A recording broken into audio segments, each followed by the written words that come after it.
Ngo-2019 u-Anonymous enza ugrade 12 wakha ngobuhle neyifaca zenye intokazi eyayi-assistant teacher. Le ntokazi yayilekelela uthisha we-business study futhi isebenza ngokuyikhandla. One day during break time, Anonymous elungela ukuphuma eklasini wabona le ntokazi idlula ilibangise komama abadayisa ophaya. Anonymous wayilandela le ntokazi ithe nje mayiphendula iqeda ukuthenga. Anonymous wayiqolozela ey'nhlamvini zamehlo wayibingelela. Le ntokazi yavele yamoyizela futhi yamncoma u-Anonymous ngokuba clean. U-Anonymous uke wazithula kule ntokazi futhi wancoma ubuhle obungaka obuyisimanga. Njengoba nje bemile le ntokazi yamxhawula u-Anonymous futhi yakuveza ukuthi yona inguzama. Anonymous wavele wafreeza uzama wamshiya kanjalo. Around June sekubhalwa ama-exam, Anonymous ukwabhala incwadi yothando egonyuluka ngayo yonke indlela azizwa ngayo. Kodwa le ncwadi eqeda ukuyibhala yamdukela. Ukwaxeka ukuthi le ncwadi ishonephi ngoba eqeda ukuyibhala eklasini wayifaka ebhakini. Ngeperiod yokugcina uzama kwangena nothisha we-business studies for ucollecta amaphepha. Bathi nje bengena amehlo kazama athi njo ku-Anonymous. Anonymous wavele wancuma futhi wajabula. The following day esikoleni kunefunction abafundi. Uzama wayewumuntu wayematasa futhi engayingeni indaba yale function.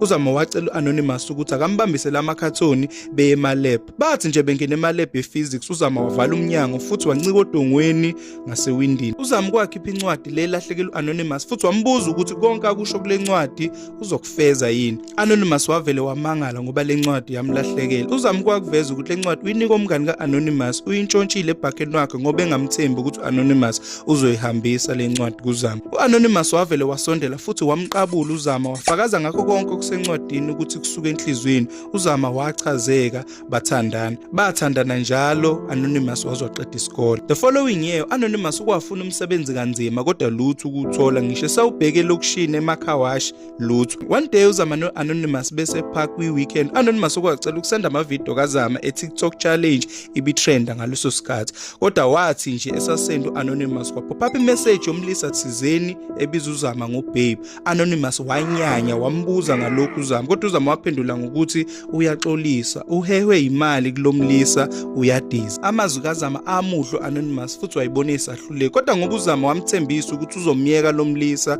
Anonymous wazizwe engcono. Ngo-2023 Anonymous ukwacabanga indlela zokwenza imali esheshayo kodwa konke lokhu kwahluleka. Ukwacabanga icebo lokugqekeza kwesinye isitolo samandiya esiseduze ne-primary school. Wacela umngani wakhe semakhaya ukuthi akamsize efinyelelise leli cebo kodwa lo mngani wanqaba waphetha. Ngobunye ubusuku Anonymous ukwazama ukugqekeza kwasho ukuthi ama-backyard guard nezindonga ziqinile. Wavele wazama ukuketula i-roof wangena phezulu. Kuthe nje mayithola upotsho phezulu ezama ukuyogxumela phakathi esitolo kanti kwi-roof kune-razor fence. Wavele wagaxela kanjalo phezulu wamemeza kwaze kwasekuseni. Kuthe nje makufika abanikazi besitolo ekuseni bamfica egaxele phezulu Anonymous. Bavele bafonela amaphoyisa amthatha. Abazali baka-Anonymous baphatheka kabuhlungu ngesenzo sakhe ngokuphoxa emphakathini bambheyilela. Bambuza u-Anonymous ukuthi yini le bisimxaye kangaka kuzantshontsho. Wathi bezama ukuthola imali eningi ukuze ezohambe yolobola uzama uyamthanda. Abazali baka-Anonymous bamcela ukuthi akadlalele ekudeni nobugebengu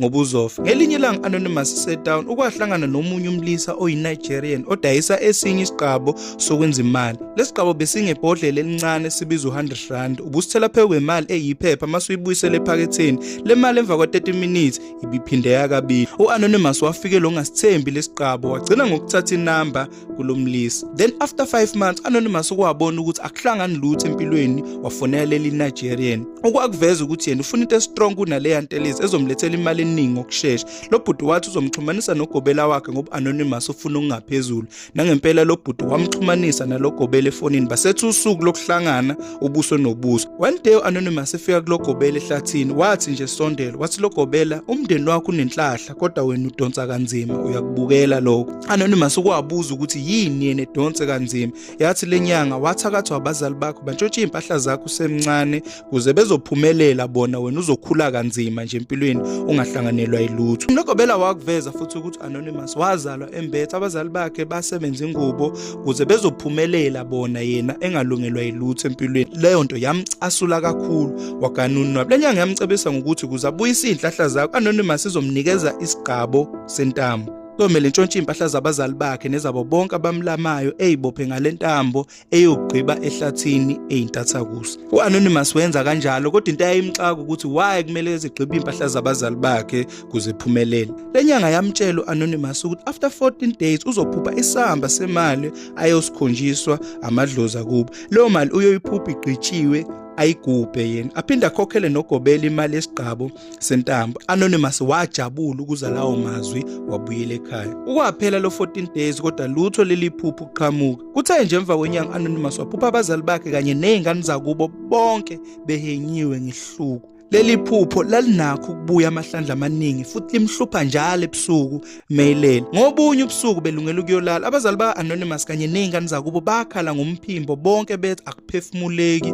bekweqa amehlo. Anonymous waphuma eqhashe eyobizwa umakhelwane. Wathi ebuya nje wafica abazali bakhe beshonile kanye nezingane zakubo zidindilize phansi bonke babelimele entanyeni engazuthi bakhungiwe. U-Anonymous ukwafonela lenyanga kodwa lutho ukuyithola eyincingweni futhi wabona ukuthi imdlalile yambulalela abazali bakhe ngalesigqabo. Emva kokungcwaba abazali bakhe ngosizo lomakhelwane, Anonymous ukwasalelwa imali eningi life cover insurance eyayikhave abazali bakhe. Lokho kwamjabulisa since ayidinga imali eningi edlala oGobela Mbumbulu wavele walobola uZama washada bathenga umuzi. Kodwa nje u-Anonymous njengoba ejabule noZama othandweni futhi behlala emzini omusha, u-Anonymous akakhululekile uhlushwa amaphupha amabi. Njalo uphupha abazali bakhe sebashona bemdonsa ngentambo eboshiwe entanyeni. Le nto bilokhu yenzeka amahlandla amaningi futhi le ntambo ibimkinya kabuhlungu engakwazi ukuphefumula mase sezofe vele ephaphama. Anonymous useze wazaca leli phupho noZama usemshila ucabanga ukuthi uyahlanya ngoba njalo ebusuku uyakewula uyamemeza njengoba leli phupho limfikele. Anonymous ucela usizo lenyanga engamlekelele esusele leli phupho ngoba noZama nje emshiyile ubone ngathi impilo yakhe iphelile ngoba konke lokhu wayekwenzela uZama kuze yothatha lesigqabo sentambo. Futhi uyabona ukuthi leli phupho manje lokho eliqhubeka engagcina eshonile ngoba abazali bakhe bamkinya kabuhlungu ephaphama esezoshona. Ucela usizo noma ngabe ubani ongakwazi ukuthi emlekelele emxhumanise nenyanga ezokwazi ukumnika ukuthize ukuze sizakale kuleli phupho exoshe labazali bakhe. Ngiyacela noma ngabe ubani ongakwazi ukumlekelela u-Anonymous afake inamba kuma comment noma emtshele inyanga ayaziyo ezokwazi ukuthi imsize. Ngiyacela niqhubeni like and subscribe, niphinde futhi ni share ni comment.